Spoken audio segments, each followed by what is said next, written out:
Hello, and welcome to the Mobile User Acquisition Show, a podcast to help you unlock tremendous growth for your app. My name is Shamant Rao. I'm the CEO of the boutique growth marketing firm Rocketship HQ and host of the podcast Mobile User Acquisition Show.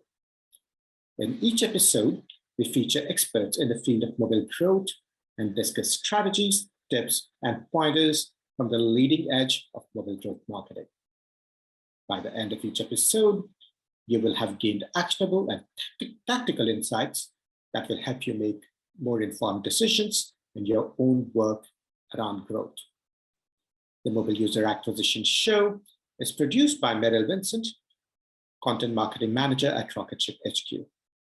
Our guest today is Nataliia Drozd, Marketing and UA Lead at Fabulous, an app focused on building healthy habits. Nataliia has been a regular guest on her podcast, and her episode about Google UAC from a few years ago is still one of the most popular ones on the podcast. Today's conversation is about a topic and theme that are very different from our usual ones. It's about what it's like to function and operate during a war, which is an experience that Nataliia has lived through and is continuing to live through, and is an experience that she shares very openly and transparently about with us today. I'm very excited to welcome back Nataliia Drozd to the Mobile User Acquisition Show. Nataliia, the last time we spoke, that was one of the most popular episodes of our podcast, which is also crazy because you would think that something like UAC, which you spoke about, would get outdated fairly quickly. But a lot of the principles you spoke to were very long-lasting and universal. So my team still references that. A lot of other people still reference that. So it's crazy how popular your last episode was. Well, and I'm excited to have you because we're going to talk about something completely different this time, and arguably something far more important than UAC. We're going to talk about your personal experiences of functioning and operating, and I might say being a high-performing marketer during what is personally and geopolitically a very difficult time, and something that I can't even imagine what it's like, the war. I'm so happy to be back. It has been quite a time since I appeared on the podcast for the first time, and I'm so happy that the content I shared back then helped many people to have better performance from their UAC campaigns. For me, it's super important to share knowledge because it's one of the things that when it's shared is actually doubled. So I'm always pretty much open to helping and sharing things, and it's one of the greatest pleasures for me to hear that something I shared is actually valuable. And even though, things are changing, sometimes all rules do not apply, but it's always good to look at things from perspective. And UAC is still a black box, even more complex. Take into account iOS campaigns if you dare to run them. But generally speaking, UAC and digital marketing is a cool and interesting thing. Yeah, certainly, right. And of course, like I said, we are going to talk about something very different, something dramatically different, based on the experiences you're going through in the last year or so. So tell me, to get started, what has been the impact of the war on your personal life, and how you choose to live your personal life? How was this as soon as the war broke out? Because I imagine nobody really expected or saw this coming. And how has it changed as the months have gone on? Why don't you share with us? Sure. So first things first, we are recording this in February, and in February 24th, it's 1 year anniversary. That's not this type of anniversaries I want to have, but this is a very important thing because it's the whole year Ukrainians and the whole world is now aware of the tragic and massive war that is happening in Ukraine, the Russian invasion in Ukraine. Well, if you may look at me, I'm still like safe and sound and smiling person. I'm recording this from my apartment in Kyiv. I mean, not mine, a renting one, but still, like, I live in Kyiv. I didn't leave Ukraine when the war started, but war has become such a part of our life that it's so difficult to remember the life how it used to be, especially if we take into account there was COVID before the war. So people in Ukraine didn't witness normal life for the last 3 years with all the COVID restrictions and way more painful restrictions we have to follow when the war broke out. February 24th is the special day. It is the first day of the war. And many people now start thinking like, and remembering, how was it? I just remember that I was coming back from my mountaineering classes on February 23. And I was so excited about going to the mountains because my coach created a plan for me that in March 2022, we had to do a couple of sessions. So I have a special level of mountaineering because I'm very much into it. And I was full of enthusiasm and yeah, I'm going to go there and do this. Also was invited to speak at one of the conferences in March. I was planning to buy tickets to London to speak there. One more thing, I was planning to go to Paris to run Paris half marathon on February 26th. I had my tickets booked. So my life was full of plans. And the morning when you woke up on February 24, you're just like, no, it cannot be real. Is it a joke? All the news, then your mom called you, your sister called you, your friends started calling you, no, it cannot be true. And then you hear the sound of explosions, okay, indeed it is true. So it's like waking up in a movie and the first thing you think, well, it's a dream, it's not true. But very soon you realize, in fact, it's a very painful truth. But when it happens, you accept it very fast and you start thinking, I need to save me. So what happened when the war broke out? I bought tickets and I went to the western part of the country where my parents live.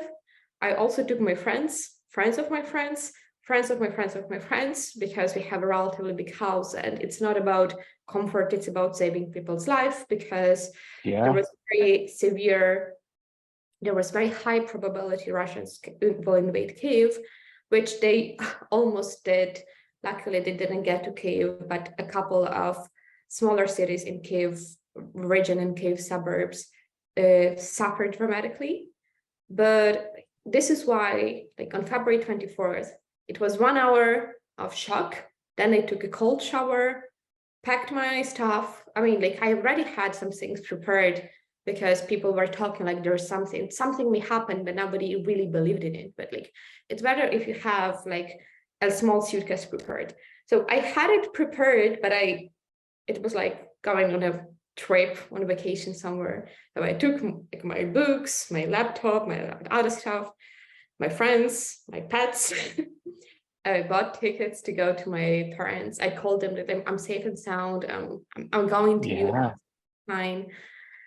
And yeah, and the other point, which is very important, we all follow the news every second. I remember the February 24th, I was all the time on checking news, on websites, on social media, just to understand what's happening and where. But yeah, this day is now 1 year from now, but I still remember a lot of strange feelings and almost it's true, you have to do something.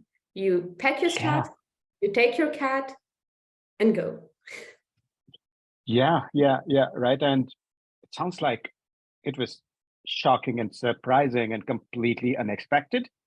Right. It certainly was for me, just reading the news, because I thought these things stopped happening in 1945. And I have no frame of reference for the kind of violence that happened.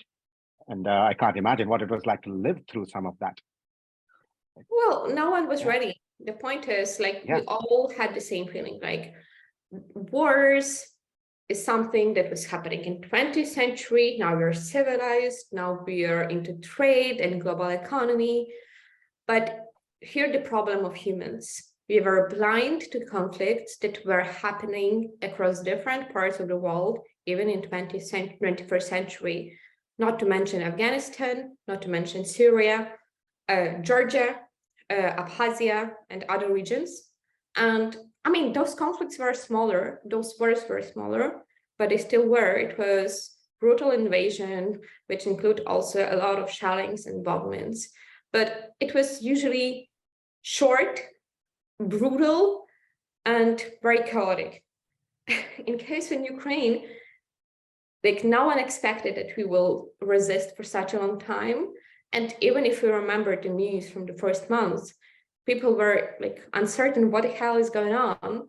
But Ukrainians kept on saying, like, it's a war, it's invasion, it's not a conflict, it's not a civil war, it's one country like breaking the territories of the other country. So it's just strange. It's very painful. It's the longest peace we had since World War II when it comes to like the European territory in war, but it's not the first one.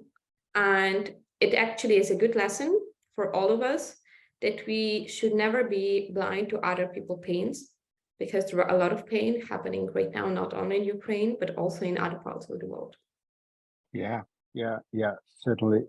Right. And I can relate to a lot of that because, again, the country I'm from, India, has had a fairly long-standing history of violence that isn't as much in the news, but certainly it's been very present. And I think there's a good reminder for us to know and understand there is pain. 21st, just because we are in the 21st century hasn't quite meant that we're still able to live peacefully yet, right? I'm also curious, Nataliia, obviously you talked about your initial experiences. What I do know, and what, at least from the conversations I've had, the impressions I've had of you is that you've continued to work through the war. You've continued to work and perform as a top performer that you are all through the war. And how has your relationship with your work changed during the course of the war? And also, how has this relationship different from what it used to be before the war? Oh, this is an excellent question. And in fact, I didn't take days off until mid-August. I was working all the time. Work was my savior, because when you read the news all of the time, you are not bringing any good to the world.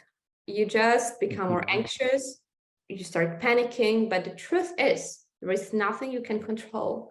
As long as you are in relative safety, far from the borderline, far from Russian troops. I mean, there's still like air missile threats, but it's a different story. But reading the news every day was something that made many people completely like lose their time. What I chose, like, hey, I don't want to spoil my brain even more. It's already traumatized, so I'm going to work. And the good part is actually a bad part. It's fun thing that at that time, a company was going through some changes in the marketing department. So I had a lot of work to do.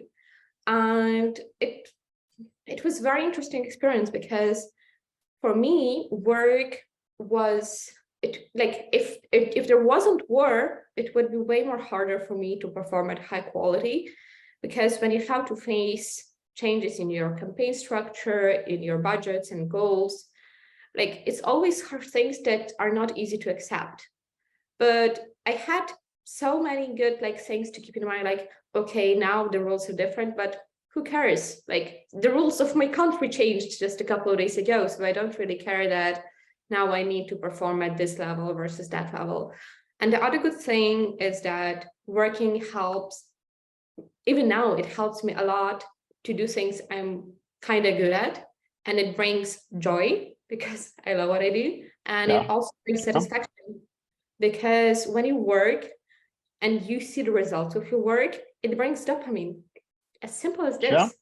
And it actually helps to bring some positivity into days and life full of tragic and bad things.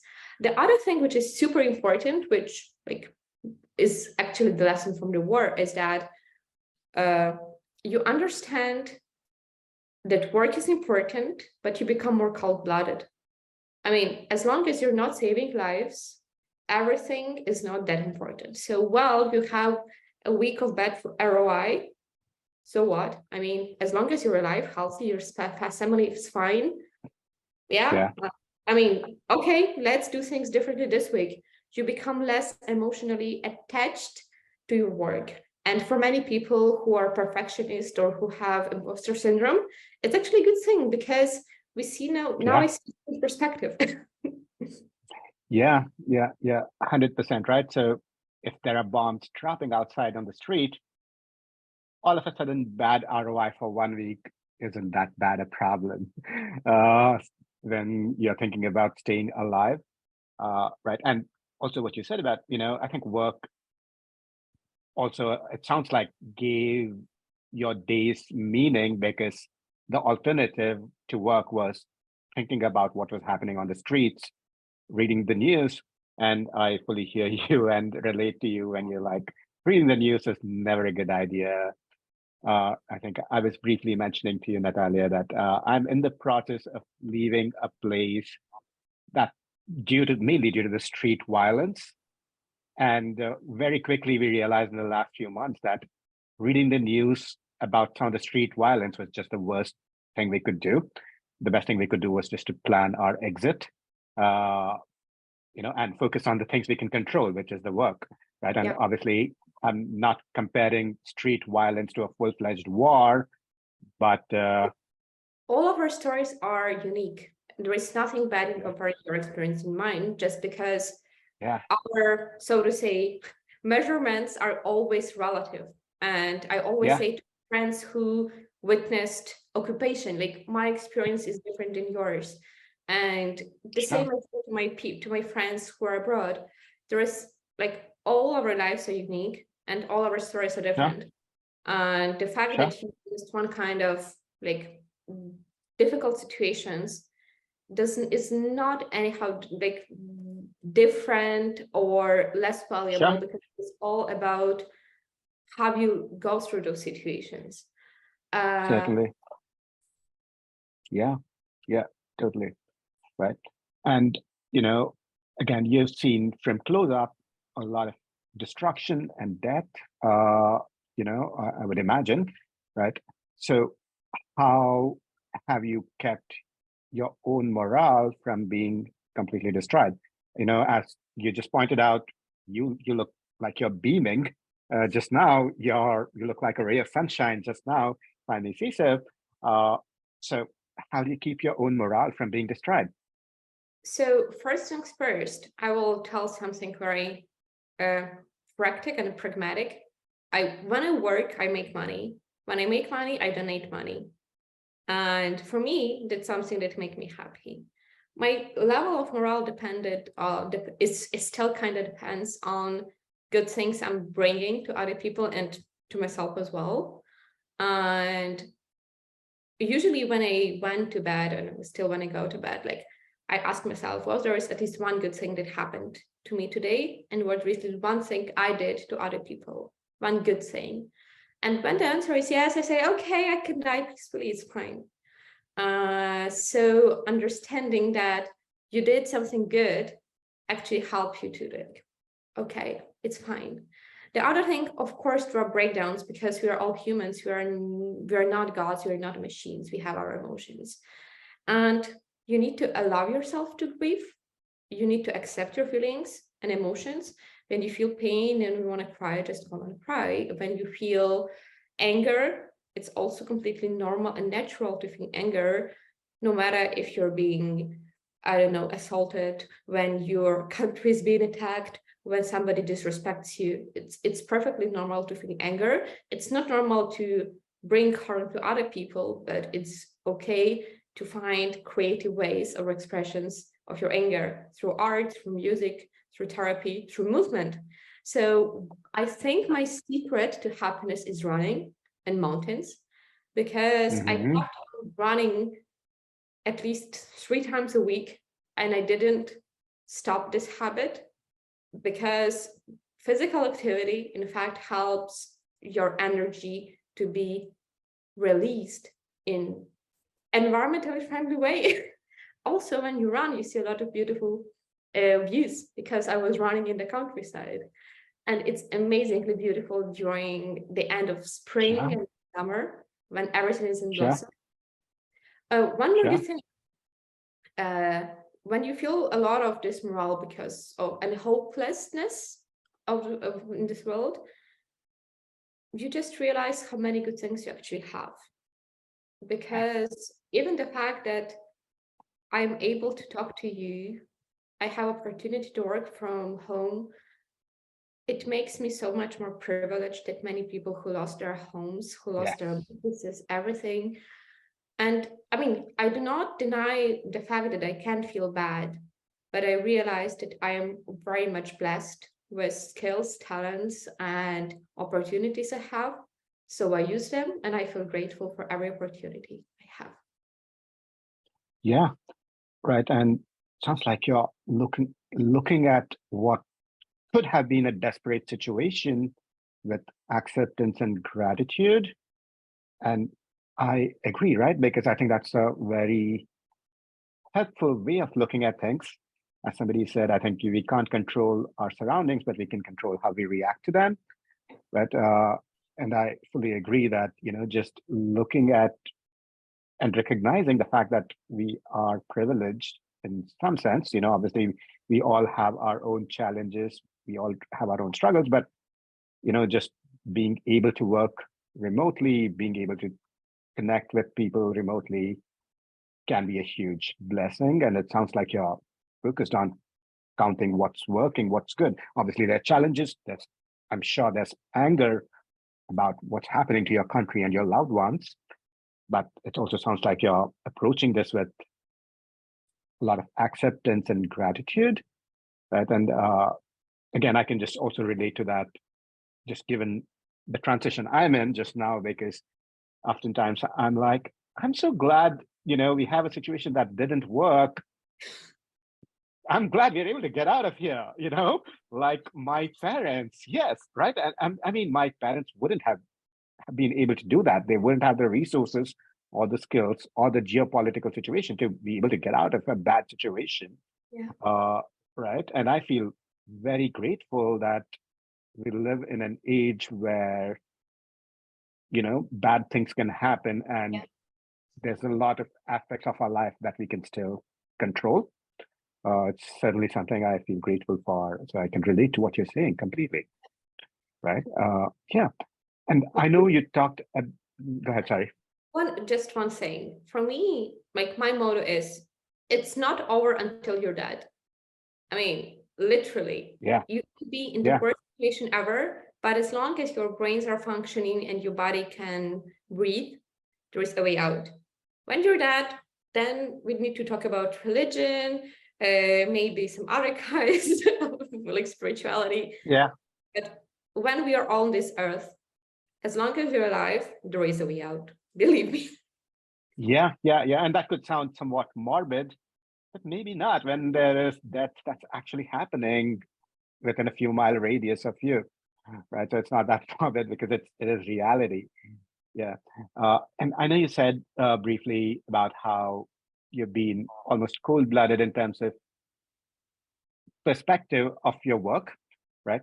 Bad ROAS, that's crazy, right? So I'm curious if you can share how the last 12 months have changed what you prioritize in your life, what you prioritize in your work, or what you say yes to and what you say no to. So, this is a very good question, because interestingly, war helps to understand a lot of things about you in a very short period of time. First thing I realized how, again, blessed I am working with my team. I really love Fabulous. just for people to know. I know that my colleagues may be well budget. I hope so. So I want to say thanks and hi, Philippa Sebdes and my beautiful UA team. So first things first, human relations is the most important thing. I mean, we can talk about if your work is only about delivering good results and getting money, maybe it's good for somebody else, but it's not good for me. I was very much touched that when the first day of war happened, I got emails from CEO, CTO, all the management, all of my colleagues, if there was any kind, even from people I didn't work with directly, but they knew that I'm from Ukraine, with offer to help, to move out to different countries across Europe. This is when I realized, first of all, we're humans, then we are colleagues. So it's one thing that I learned. You have to be a good professional, you have to be a good performer, but on top of this, first of all, you need to be human and you need to stay humane as long as you're alive. If not, you will be replaced by AI, and ChatGPT already does great work. So basically, our main competitive advantage is being humane. That's something that cannot be taken away, because something that actually helps me to work is excellent relationship with my colleagues, especially within the marketing department. Because one more thing that I learned, I became more straightforward. If I don't like something, I will not be silent. I'll find a beautiful and constructive way to say and voice all the things that are not going correct.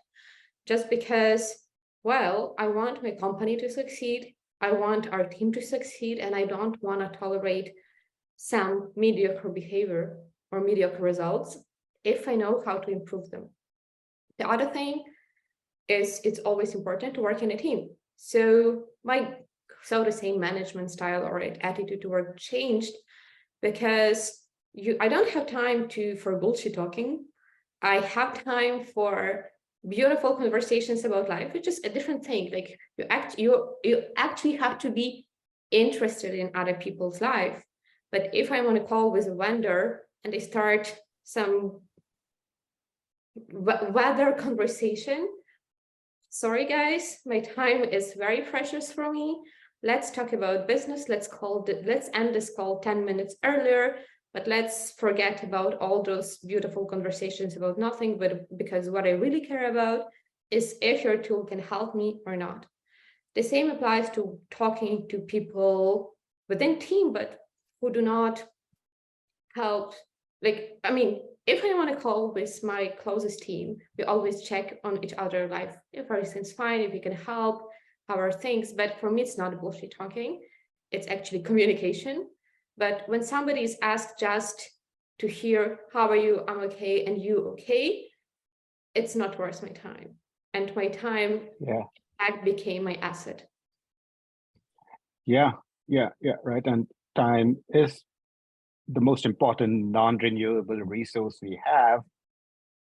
And I think I can imagine that seeing lives end around you makes it very clear and visible that as to how scarce time is and how important time is.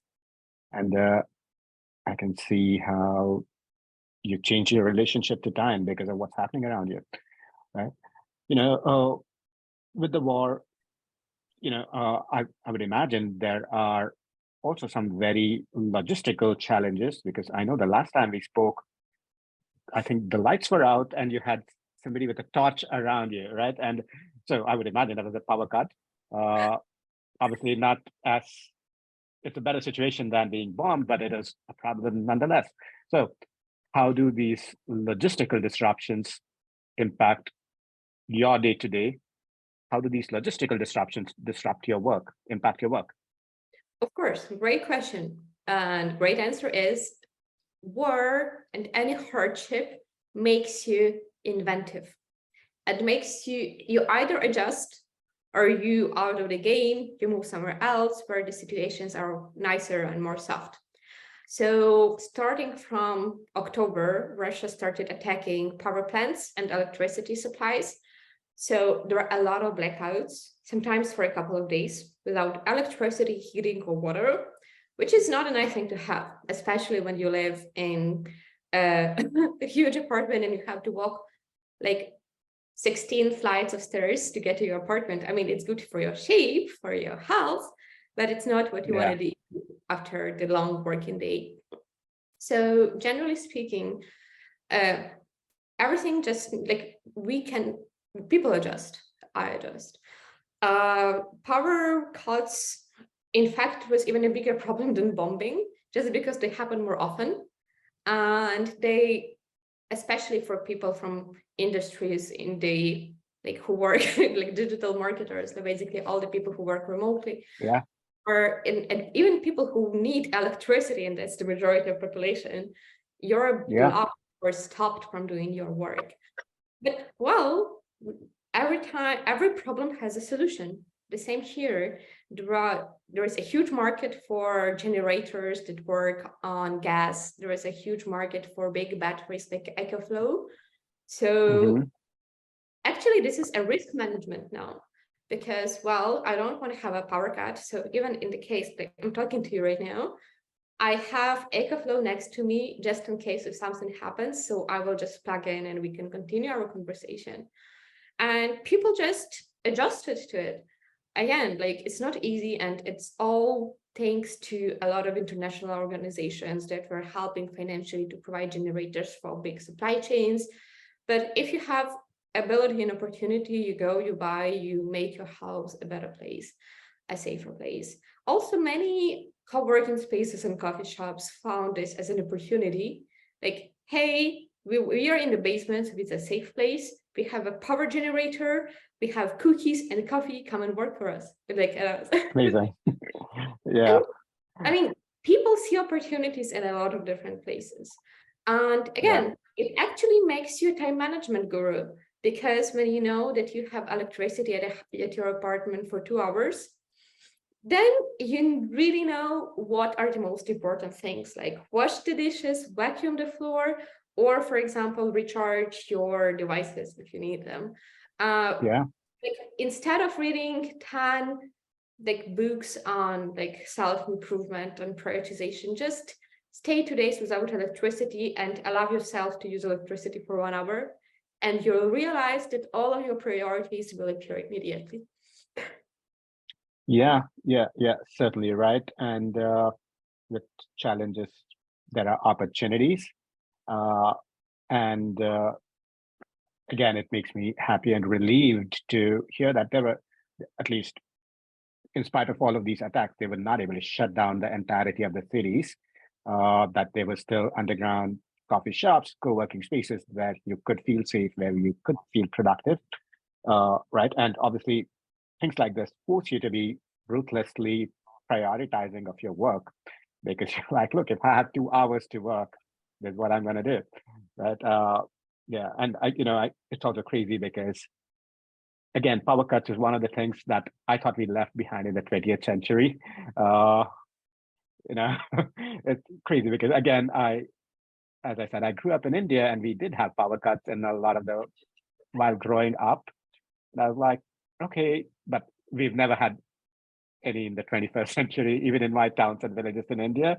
So I remember when we were like, okay, there's going to be a power cut at 8 p.m. I need to finish my school homework before it happens. And in the 21st century, I'm like, I'm glad we don't have to deal with that. I imagine there are opportunities in these challenges, which is not to diminish the challenges, certainly, but certainly there are opportunities. But go ahead, sorry. Yeah, I mean, you're absolutely right. And it actually brings you in your childhood memories. And if you ask yourself, like, if we forget about war in Ukraine for a second, like, is it possible to live without electricity? You say, no, I mean, I need to do the laundry, I need to do my work. But the reality is, you can live a happy and fulfilling life with a lot of things we think are necessary. In fact, they are not. Yes, it's slightly harder, but maybe you don't need 24-hour Wi-Fi access. In fact, it can make your life easier because you're not distracted by notifications. Yeah, certainly. right? Yeah. And, you've talked about some of the things you've had to go through in the last year or so. So to the extent that you're comfortable sharing, what have been some of the hardest moments you have had to face?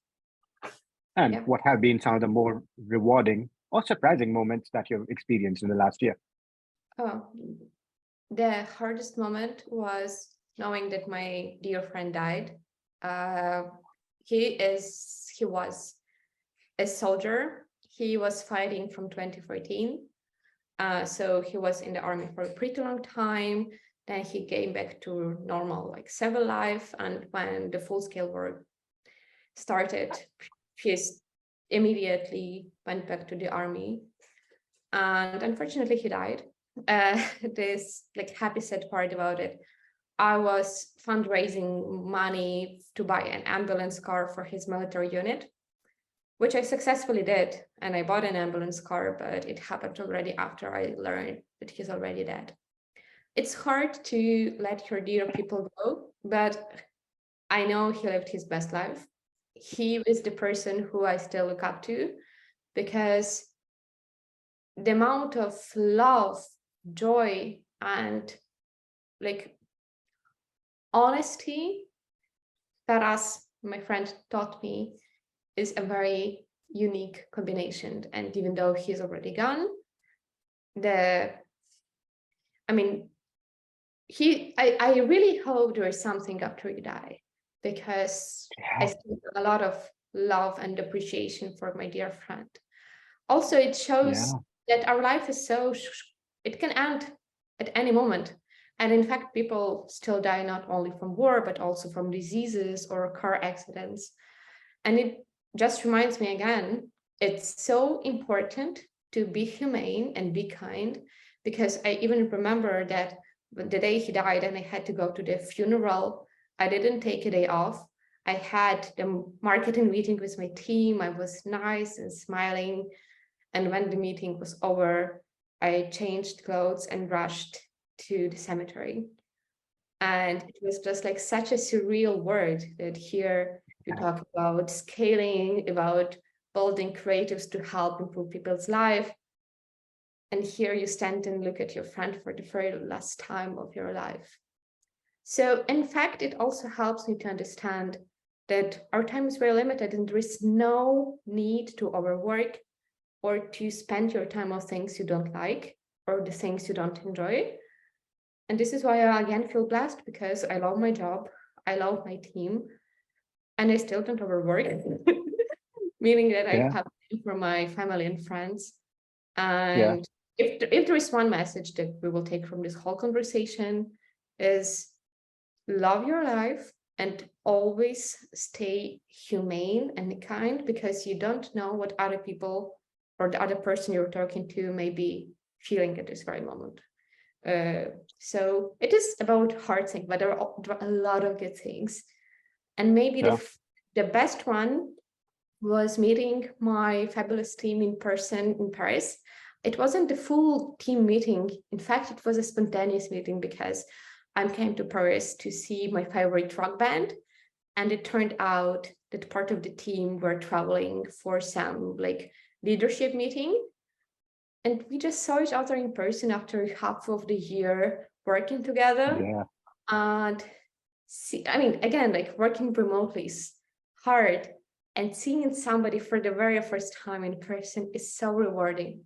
And it was the moment when I realized like people whom I seen only on my screen in real life are even more amazing humans. So it is still for me one of the it's definitely one of the brightest moments of 2022, seeing my fabulous team in person.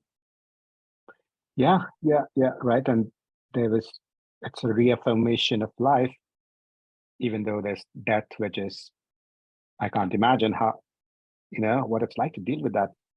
It's crazy because when you describe your experience with your dear friend, I was reminded of this strip called Calvin and Hobbes.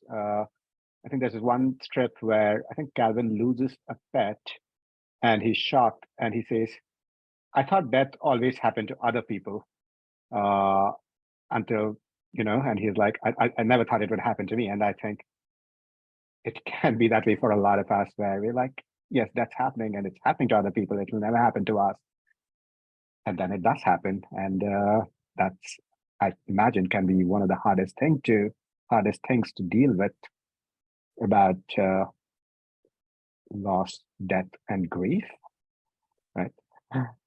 Yeah, thank you again, Nataliia, for such an open-hearted conversation today. And there's times when I feel I don't know if I can even relate to a lot of this.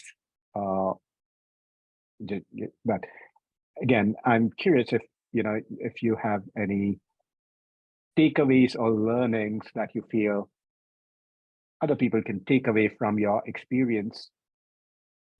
Even though God forbid even though they may not be in a war, even if they're in a somewhat peaceful country, as I hope everyone is, what do you think could be learnings, lessons, takeaways, anything from your experiences that people could take away? First of all, I really hope none of you ever have come through experience Ukrainians are going through right now, or people in Iran are going through, or people in other very painful parts of our planet. It is something that helps us to become stronger, but the price is way too high. So if I had a chance not to live in a wartime country, I'd love not to. But well, here I am. And what are my lessons? First of all, test, try, fail fast, and never give up. Again, until you're dead, it's not over. If you feel like everything is lost, it's not.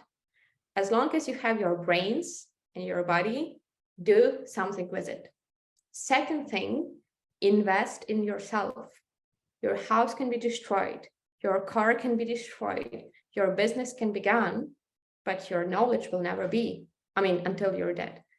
So this is why it's so important to invest your time in lessons, in courses, in workshops, in knowledge, because you may lose everything, but your skills will help you to rebuild everything.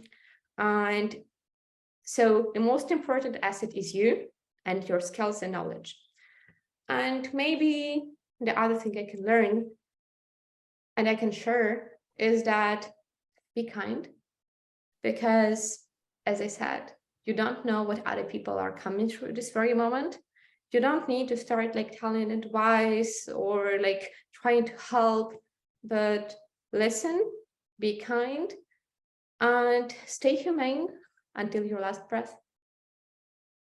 Yeah, right. And I think that's perhaps a good place for us to wrap up this conversation. Certainly not a common or usual conversation for myself, but I think it opened my eyes, it opened my heart to what's going on, and certainly gave me new perspectives. So Nataliia, thank you so much for sharing with us today. Before we wrap up, can you share more about how people can find out more about you and everything you do? Of course. So honestly, I'm a little bit lazy person. I don't write much or talk much, but now I have opportunity to talk to you, Shamant. For me, it's always a pleasure and joy. So generally, people can find me on LinkedIn. I'm not very active there, but if somebody writes me a message, I always check it.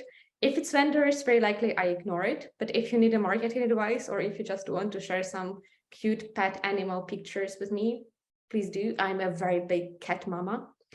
So LinkedIn is the best place to find me. And yeah, if you have, so I know this conversation was about war and marketing and management and philosophy and life. But if you have some marketing related questions, especially subscription-based applications and user acquisition plus app store optimization, I'm completely up to discussing those things, because again, knowledge and learnings are the things that are doubled when shared. Excellent. Yeah, that's all true.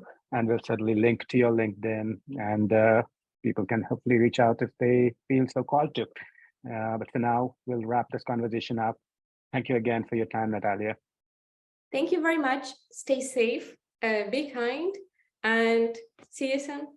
For more tips, pointers, and strategies from the leading edge of mobile user acquisition, subscribe to our YouTube channel right here, or check out our blog, rocketship.hq.com/blog.